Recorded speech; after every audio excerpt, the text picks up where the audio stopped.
I want to tell you something about humans that nobody in the Galactic Empire ever bothered to put in their threat assessment files. They laugh. Not the nervous kind of laugh. Not the laugh that leaks out when something awkward happens and you don't know what else to do.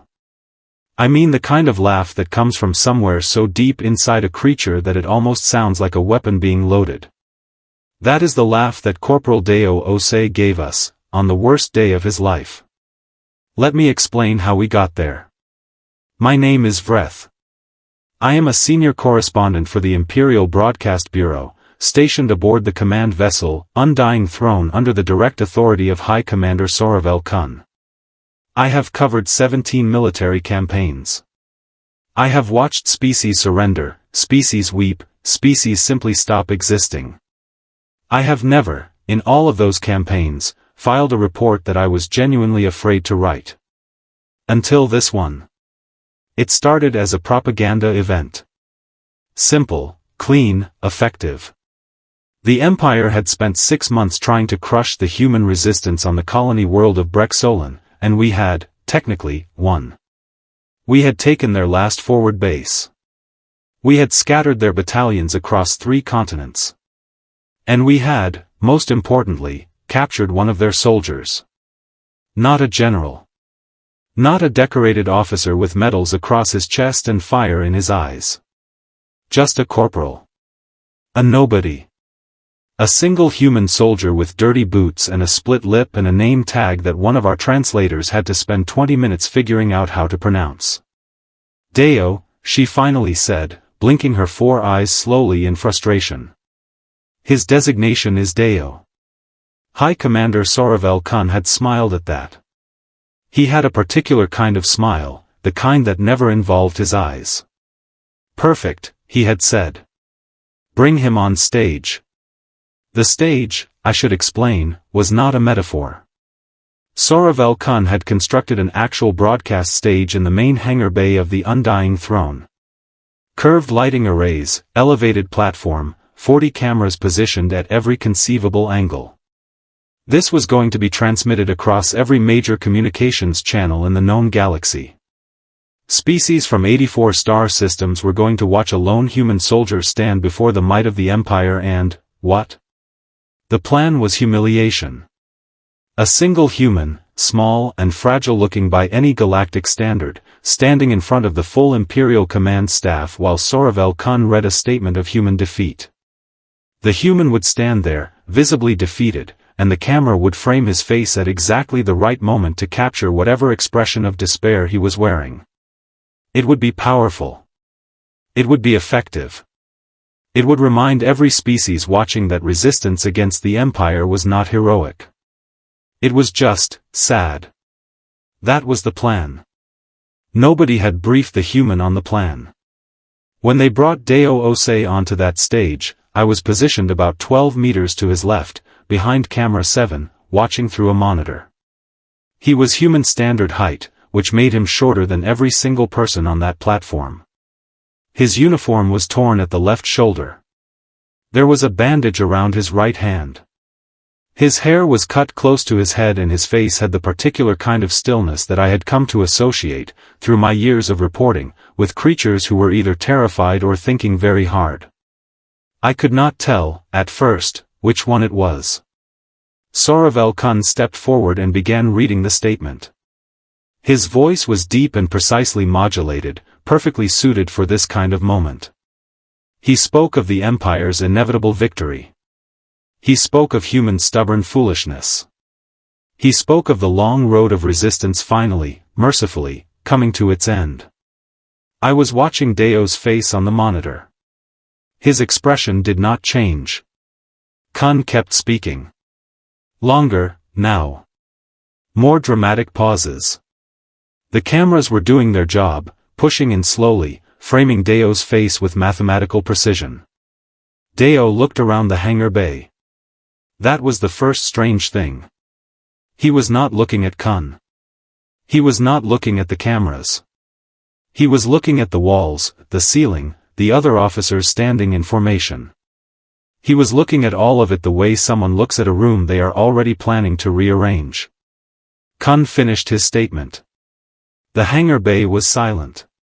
Soravel Kunn turned to Dayo, and with the practiced ease of a creature who had done this many times before, he asked the ritual question.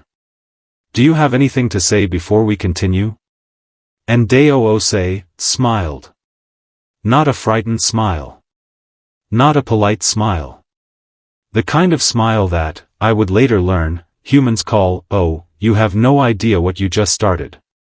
He looked directly into camera 3, the closest one, as if he had already clocked exactly where it was and how many people were watching through it. And then he said, very calmly, "Sure. I have a few things to say." Nobody moved. I want you to understand the weight of that silence, because it was not a normal silence. It was the kind of silence that lands on a room like a physical object. 40 cameras were rolling. 84 star systems were watching. Soravel Kunn was standing on his own stage, in his own hangar bay, on his own command vessel, and somehow, in the span of 3 words, a human corporal with a torn uniform and a bandaged hand had just taken the entire room away from him. Kunn recovered quickly. I will give him that. He gestured slightly, the kind of gesture that means, proceed, the kind of gesture designed to look like generosity when it is actually a trap. He expected Dayo to stumble. To say something desperate or emotional or easily mocked. Something that could be clipped from the broadcast and replayed as an example of human irrationality. Dayo clasped his hands behind his back. He looked at Kunn first, very briefly, like a person acknowledging a door before walking through it. Then he looked at the cameras again. 6 months, he said. You spent 6 months on Brexsolan. Your fleet outnumbered ours 11-1. Your ground forces had air support, orbital bombardment capability, and supply lines that stretched back to 3 staging systems. He paused. And it took you 6 months. One of the Imperial officers to my right shifted his weight. It was a small movement. Almost nothing. But I noticed it, because I had been watching rooms full of powerful creatures for a very long time, and I knew what it meant. It meant that the math had just landed somewhere it was not supposed to land. Dayo was not finished. I am going to tell you something, he continued, and his voice had not risen a single degree in temperature, that your intelligence division clearly forgot to put in whatever file they made about me. There are 11,000 humans still on Brexsolan. Scattered, yes. Cut off from Central Command, yes.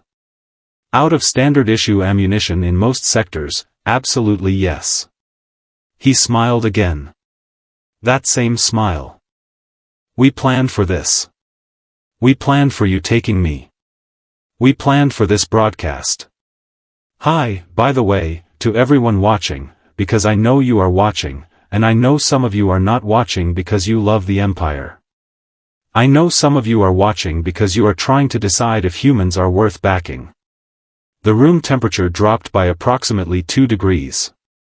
I checked my recorder instinctively, because my hands needed something to do. Soravel Kunn took 1 step forward. His voice was very controlled. This broadcast is a demonstration of Imperial authority, not a platform for. I know what it is, Dayo said pleasantly. I also know that you cannot turn the cameras off right now, because that would look worse than letting me talk. 84 systems are watching you let a human corporal in a torn uniform make you hesitate, and you cannot afford to look like you are afraid of what I am going to say next. He let that sit. Kunn did not turn the cameras off. Dayo nodded slightly, as if that confirmed something he had already known. Here is what I am going to say next, he announced. Every human soldier on Brexsolan has a role. Some are fighters. Some are engineers. Some are medics. And some of them, the ones you have never once considered dangerous, are broadcasters.